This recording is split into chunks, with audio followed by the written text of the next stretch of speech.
Your powerful addiction to the paycheck makes you settle. Today's conversation is sponsored by the Billy Keels Advisory Program. If you want to learn more about how to make your 9 to 5 optional, just go to billykeels.com/advising. Once again, that's billykeels.com/advising. Yeah, it's your powerful addiction to the paycheck that makes you settle. Quite honestly, I was very, very torn when I wanted to figure out what I wanted to call this episode, because the reality is, I think it's more than the paycheck. And I'll explain to you what that is in just shortly. And the reason I'm sharing this is because I've been there. I was addicted to the paycheck plus some, which is why I was a bit torn, because I lived in a corporate bubble and it was a really, really nice bubble, like super awesome. Let's just, even from the very beginning, I just want to set the scene here, right? Because I did some research and I was looking up some statistics. So I was just curious, like as I'm recording this, what is the average salary, right? What is the average salary?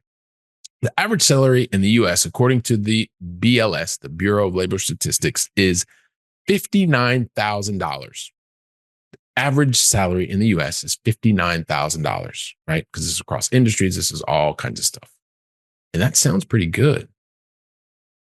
The thing is because you're listening, you're watching, you're sharing with others, you're more than likely in the enterprise software space, or you may be in pharma, or because you've received it from somebody who is in enterprise software space. But let me just kind of give you the idea here, because when you are in that space, especially when you're in sales and sales leadership, and you are used to having paychecks that are $200,000 plus bonus, right?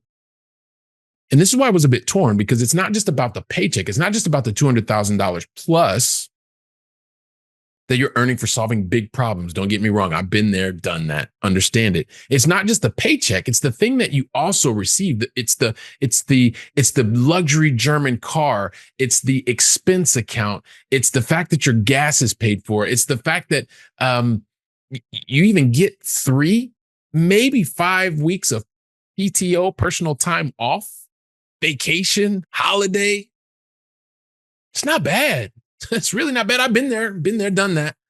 And this is the whole reason that I want to say it's the powerful addiction to the benefits and the paycheck that makes you settle. I don't want to bring you down. I just want to keep it real, because I've been there, I've done that. And I also know you're here because you want to understand, what is it that you can do? What can you learn from these stories to put into action, to put into play, so that you stop settling, so that you start walking into the best version of you. Right? Because when I was in the corporate role, I was there. Like I wanted to solve big problems because I wanted a lot of money initially, because I come from a lower middle class family. That's what I thought was solving all the problems. And if you would have caught me kind of at a very, very soft, sensitive moment, I would have told you, like, I just really wanted to prove to myself, because I'm a goal-oriented person, that I didn't need corporate's paycheck or benefits to be able to live the life and the lifestyle that I wanted and want to provide. Right? But that's one of those moments where you kind of have to ask the question. That's the stuff that I don't necessarily really want to share. I didn't really want to share. Now I feel much more comfortable. I've done a lot of self-work, right? And that's why I'm sharing it with you. But the thing is but if I go back to where I was during the corporate time, it was like, especially, and I'm going to use the last couple of years when the side business started to flourish, when I started realizing that, yeah, it was that powerful addiction that was keeping me like settled and not going after more. Because it's hard to go after more when you know that you're well over 3 times the earnings of the average American, right? In this BLS study.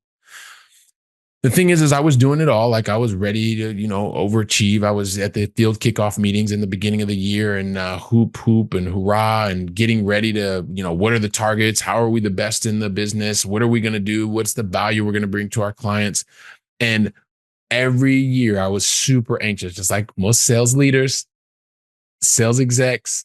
It's, what is the number that I have to beat this year? Right. And so as I realized that as I'm going to these meetings, I would immediately, once I got my target, I built my quota overachievement plan. Like it wasn't enough for me to just do 100%.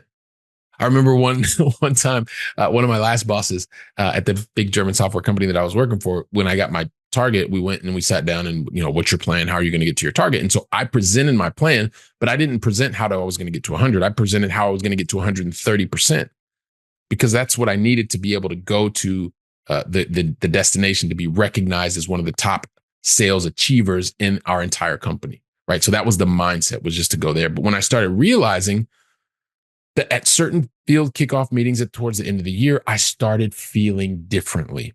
I wasn't feeling the same. Even though I had this massive addiction to the paycheck, to the benefits, something was off. Like, I just had a different feeling. And I know I've talked about this before. And if you're listening for the first time and you haven't listened to episode 437, go do yourself a favor, listen to the episode. Because if you're feeling differently than you did in the past, like, you're not as excited. Like, I'll give you a real specific example. I used to be at every single function all day long, every meeting. And then the evening events, I was there with all of the team. But when I started having feelings that were a little bit different, there's 5 that I've identified in episode 437 for you to recognize that it's time for you to do something to start your profitable side hustle.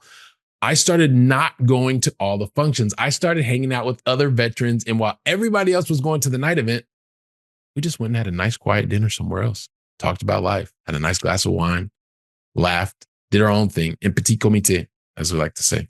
That's French, by the way. That's not Spanish. So when I started realizing that these things were going on, and I started doing things that were a bit different, I realized that it was now time to get like crystal clear on what I wanted to do. And one of those things that I really wanted to do, but I struggled with a lot, was to get this podcast that has now been over 4 years, over 460 episodes. I wanted to get the podcast out. Now, I struggled with it. I've been very clear with you about that. And if you haven't heard that episode, you need to go check out episode 464, just not a couple episodes ago, because it was time for me to just like bear it all, tell you, like, I struggled with that. Like, because when you watch other people take action consistently and you're not doing it, you're just pontificating, you're just thinking about it, it can get painful. And you can use that pain as a motivator to get out and do stuff. And that's exactly what I did, because I knew that the Thought Leadership platform was going to be helpful. Check out episode 464.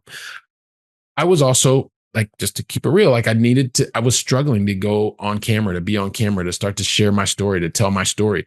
So what did I do? I was a fear of the judgment. So I started figuring out how I could make it not seem like I was talking about the thing that I was passionate about, this side business. And I would talk from airports all over. Check out my LinkedIn feed. If you can go far back enough, you'll see me talking in airports in Mallorca and all over Europe, even in the US a couple times. So I didn't want to put my lifestyle in jeopardy. That's the thing I didn't want to do. And I knew that when it was time to get rid of that powerful addiction to the paycheck, to the benefits, that it wasn't going to be about settling. It's about actually doing the work. And so I consistently lived these two lives. I was trapped between these two worlds. And you're feeling the same thing, right? You've got this powerful addiction to your paycheck. It's so strong. And you realize how living inside of a bubble can make you feel very privileged, right? And at the same time, you know that it's not just about making money. It's not just about having benefit, because when you don't get the hours in the day back that you're spending in your job, not investing, spending in your job to get to the 150, to get to the 200%, to get the recognition, you can never get the time back, ever. And so that's why you'll struggle, right? And I've been there. Like I said, I've been there. I've done that. I understand what it's like. That's why I'm sharing it with you. I'm calling out the addiction to the paycheck, to the benefits. It's the thing that's keeping you and making you settle, to just stay complacent. It's not about either or. It's about, how do you do one and the other? How do you perform in your corporate role and be able to live the life and the lifestyle that you want for yourself, for your family, whoever your loved ones are, right? That's the goal. That's the key. And the reason I'm sharing this with you is because, look, it took me 10 years to figure this out. 10 years of a side hustle, which was like year 16 through 26 of my corporate career. I didn't do it perfectly.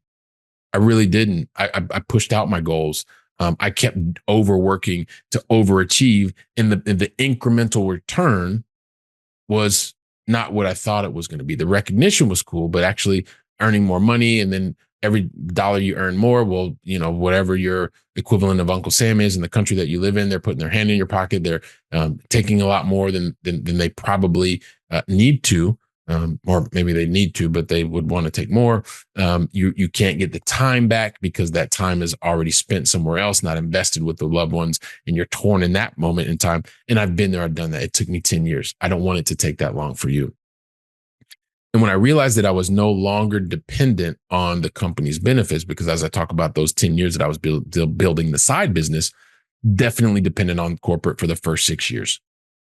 But the last 4 years of that 10-year span, I realized that, hey, listen, it could be done. It's done. Like the proof of concept was there. And so I was a super great employee because I decided I wanted to stay. It was like, how do I contribute in my corporate role and be able to build and live the life and lifestyle that I truly want to do?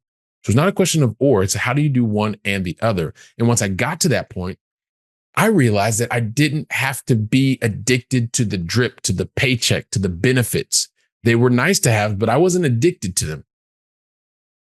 And it was time to make a move, can make the move and be able to look back on my corporate experience and say, hey, listen, I hope corporate received as much benefit from me as I received from corporate, whether that was my last company or the entire corporate experience that I really, really enjoyed. And I think it's important for you to understand that if you're having these feelings, if you're going through this thought process, you are not alone. That's what I want you to understand.